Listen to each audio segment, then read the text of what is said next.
Assalamualaikum warahmatullahi wabarakatuh. Halo semua. Perkenalkan, saya Dewi Sunita Mutia Asmara dengan NIM 0304202131. Saya dari TBI 5 semester 2 Universitas Islam Negeri Sumatera Utara.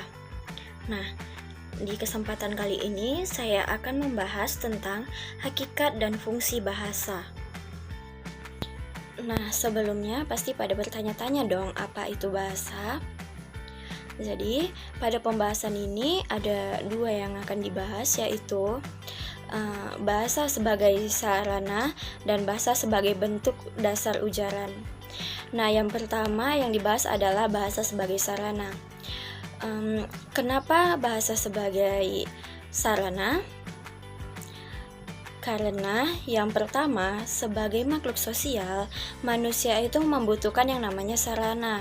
Jadi, sarana di sini adalah alat komunikasi yang digunakan antara satu individu dengan individu yang lain, satu komunitas dengan komunitas yang lain, maupun satu negara dengan negara yang lain.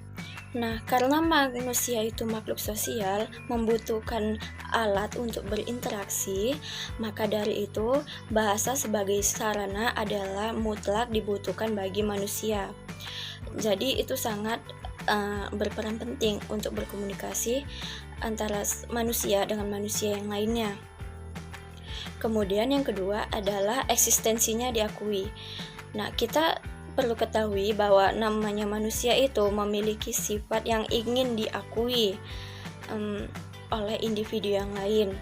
Maka dari itu fungsi dari bahasa itu sendiri adalah untuk mengeksistensikan diri sebagai individu ke individu yang lain, sebagai individu dengan komunitas yang lain. Nah, kalau kita bayangkan tanpa ada bahasa, kita juga tidak bisa melaksanakan keharmonisan dalam melakukan sebuah komunikasi. Kemudian, kedua adalah bahasa sebagai bentuk dasar ujaran. Jadi, bentuk dasar ujaran kalau kita kaitkan adalah karena yang namanya manusia itu berbeda dengan makhluk yang lain. Jadi, yang kita bahas saat ini adalah bahasa. Ada beberapa pertanyaan. Apakah itu kita bisa belajar tentang bahasa selain bahasa manusia? Otomatis jawabannya tidak bisa, karena ilmu yang diciptakan manusia berkaitan dengan bahasa yang kita spesifikkan sebagai alat ujar, alat ucap, ataupun alat berekspresi antara manusia dengan manusia yang lain. Karena dasarnya adalah bahasa yang kita gunakan sehari-hari ini, yaitu bahasa secara universal maupun bahasa secara khusus itu berbeda dengan bahasa yang kita ucapkan oleh makhluk yang lain. Contohnya itu kayak hewan. Jadi hewan itu berbicara, tapi kita tidak bisa menerjemahkan apa yang ia bicarakan. Nah, selanjutnya yaitu pengertian bahasa menurut salah satu ahli, yaitu Plato. Jadi, Plato menyatakan bahwa pengertian bahasa yaitu sebuah pernyataan dalam pikiran sendiri yang dapat melalui remata atau bahasa dan onomata atau nama benda maupun sesuatu yang maknanya cermin dari suatu imajinasi seseorang dalam aliran udara melalui mulut. Nah, jadi kesimpulan yang dapat diambil yaitu bahasa adalah suatu kemampuan yang dimiliki manusia untuk berkomunikasi dengan manusia lainnya menggunakan tanda. Misalnya, kata dan gerakan yang dihasilkan oleh alat ucap manusia. Untuk materi selanjutnya yaitu hakikat bahasa. Nah, bahasa merupakan proses komunikasi dalam bersosialisasi yang setiap daerahnya mempunyai ciri khas bahasa sendiri-sendiri yang digunakan dalam sehari-hari.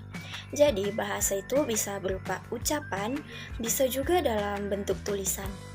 Bahasa juga bisa dikatakan sebagai ucapan bila mana seseorang berbicara dengan orang lain secara langsung maupun tidak langsung dengan tuturan yang ada dalam sistem bahasa.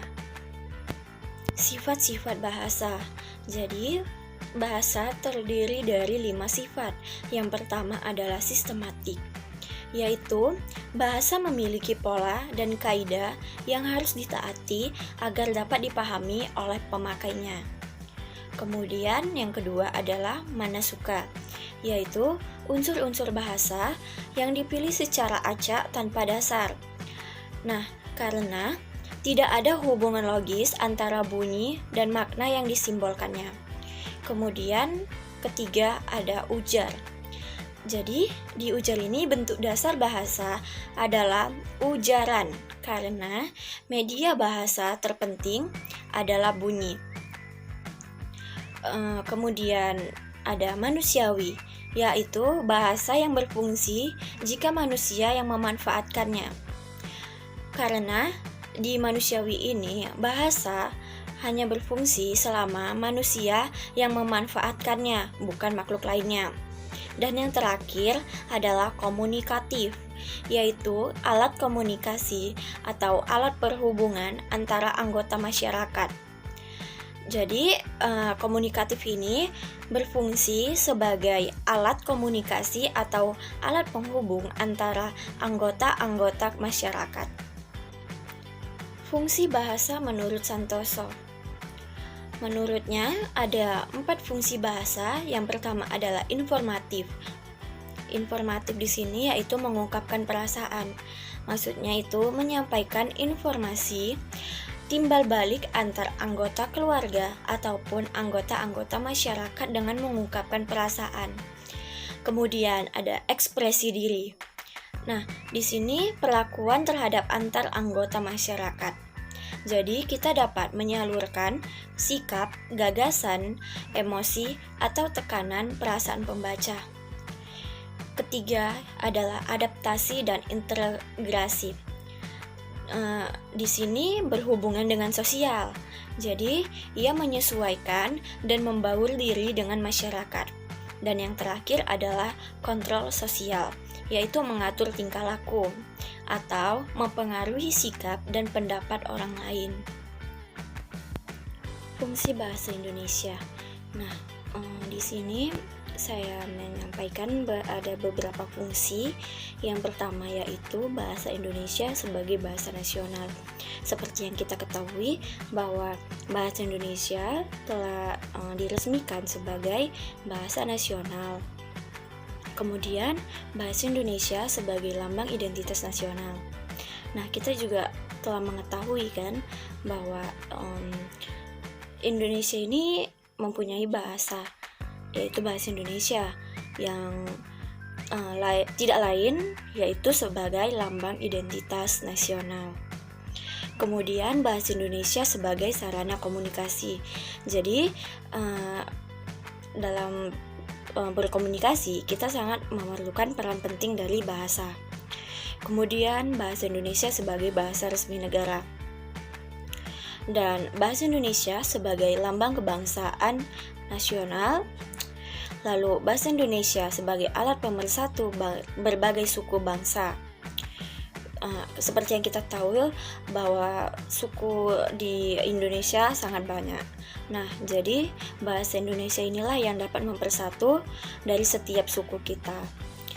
Kemudian yang terakhir adalah bahasa Indonesia sebagai bahasa pengantar di dunia pendidikan.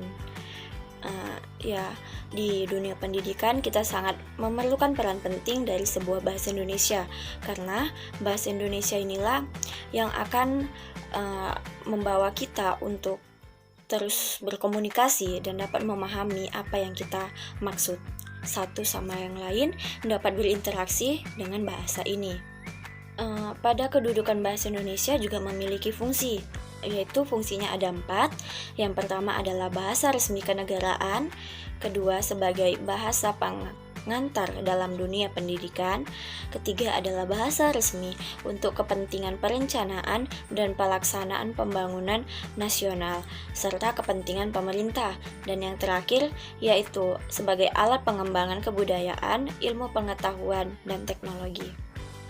Yang terakhir adalah fungsi bahasa Indonesia dalam bahasa baku. Nah, di bahasa baku ini memiliki 4 fungsi, yaitu fungsi pemersatu. Jadi, di fungsi pemersatu, bahasa Indonesia memersatukan suku bangsa yang berlatar budaya dan bahasa yang berbeda-beda. Dan yang kedua adalah fungsi pemberi hasan. Nah, bahasa baku ini memperbedakan bahasa itu dengan bahasa yang lain. Dan yang ketiga adalah fungsi penambah kewibawaan. Bagi orang yang mahir berbahasa Indonesia dengan baik dan benar. Dan yang terakhir adalah fungsi sebagai kerangka acuan. Bahasa baku itu merupakan norma dan kaidah yang menjadi tolak ukur yang disepakati bersama untuk menilai ketepatan penggunaan bahasa atau ragam bahasa. Oke.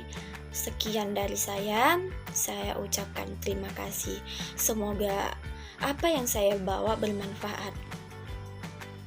Mungkin itu saja yang dapat saya sampaikan.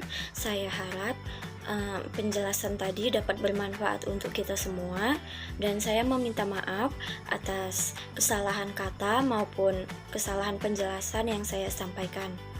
Saya ucapkan terima kasih atas perhatiannya.